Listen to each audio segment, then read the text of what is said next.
This Civic Media podcast is sponsored by UW Organ and Tissue Donation. Organ donations are desperately needed, and now is the right time to become an organ donor. Talk to your family. Get the dot. Save lives. Go to heroicdeed.com. This is your WLAK Daily News Roundup for Lake Air, 107.5 FM and 1260 AM in Amory. For WLAK News, I'm James Kelly.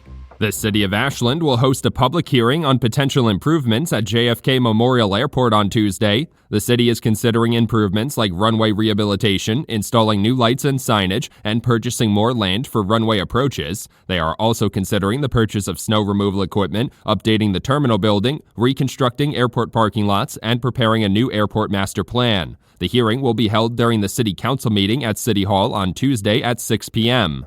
The Wisconsin Department of Natural Resources held an open house at the Douglas County Government Center this week to share updates to the area's preliminary flood maps. The maps are still being finalized, and residents can file an appeal if they believe certain areas of the maps don't properly cover flood risks. The maps can help inform FEMA and communities about flood dangers in the area, both contributing to emergency services and helping potential homebuyers evaluate the flood risks before purchasing property in the county. Despite flipping a number of seats under new district maps, Wisconsin Democrats have seemingly lost some committee seats for this session. The number of seats on each committee and the ratio of Republican and Democrat members is determined by Assembly Speaker Robin Vos. Amid a slimmer majority, Speaker Vos decreased the total number of members in some committees. Democrat lawmakers criticized the move as a punishment for success under the new maps, saying residents voted for more equal representation in the legislature. A Clayton man is facing charges in Barron County after being accused of stealing a manure spreader. 30-year-old Anthony Ninke was charged with felony theft of movable property on Wednesday and is facing a maximum of 6 years in prison and a $10,000 fine if convicted. According to court documents, the owner of the manure spreader had received an anonymous tip that Ninke had been looking to purchase one, and the owner's son said he had seen it on Ninke's property. Ninke is scheduled to appear in court on February 19th.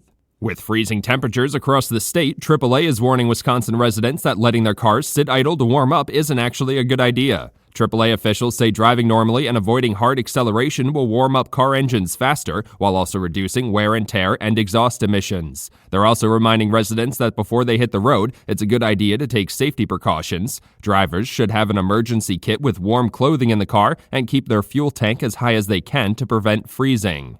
Wisconsin's employment numbers hit new record highs to close out 2024. According to the Department of Workforce Development, the state ended the year with over 3,075,000 people working, an increase of about 32,000 over the December 2023 numbers. Unemployment numbers saw a slight increase from 2.9% in November to 3%, still well below the national average of 4.1%. In total, the state had a labor force participation rate of nearly 66%, higher than the national average of 62.5%.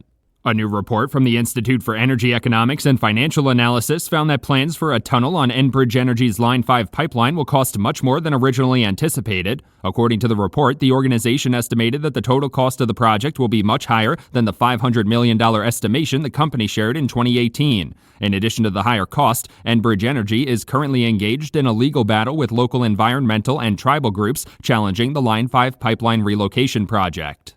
The American Red Cross is highlighting a number of upcoming blood drives in Barron County as the organization once again pleads for more donations. According to Red Cross officials, dangerous winter conditions and the ongoing wildfires in California have caused hundreds of blood drive cancellations, severely depleting the organization's resources. Blood drives will be held in Rice Lake, Barron, and Chetek over the next month. Officials are specifically asking residents with type O negative blood to consider donating blood platelets.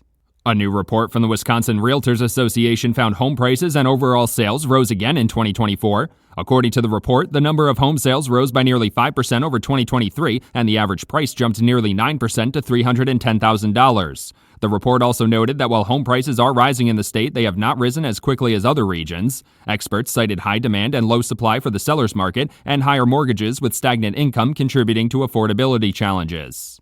Wisconsin Attorney General Josh Kaul has announced the state will join 17 others in defending an Environmental Protection Agency rule targeting PFAS. According to a press release, the brief will be filed with the U.S. Court of Appeals for the D.C. Circuit and argues that upholding the rule would significantly improve public health. PFAS contamination has been linked to a number of negative health effects, including various types of cancer and ulcerative colitis. Addressing PFAS contamination has been a major goal for state officials in Wisconsin.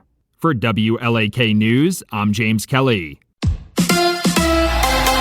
The Bucks trounced the Heat. Hi, I'm Mike Clemens with sports. The Bucks beat the Miami Heat 125-96 at Fiserv Forum. The win despite some challenges getting back to Milwaukee from New Orleans, where the Bucks were stuck in a hotel during a record-breaking snowstorm. The start time to last night's game had to be pushed back an hour. Bucks head coach Doc Rivers. Showing up for a game 2 hours before the game off an airplane, my guess is that our science team would probably say not the healthiest thing to do. On the plane, we showed the guys their matchups. I told them to be prepared. NFL, the Buffalo Bills face the Kansas City Chiefs in the AFC title game Sunday at 5:30 from Arrowhead. Do the referees give the Chiefs a break when calling penalties? I don't feel that way. I mean, I just try to play football at the end of the day. The referees are doing their best to call the game as fair and as proper as they possibly can, and all you can do is go out there and play the game that you love as hard as you can and live with the results, and so that's what we preach here in Kansas City. That's Chiefs quarterback Patrick Mahomes. With sports, I'm Mike Clemens.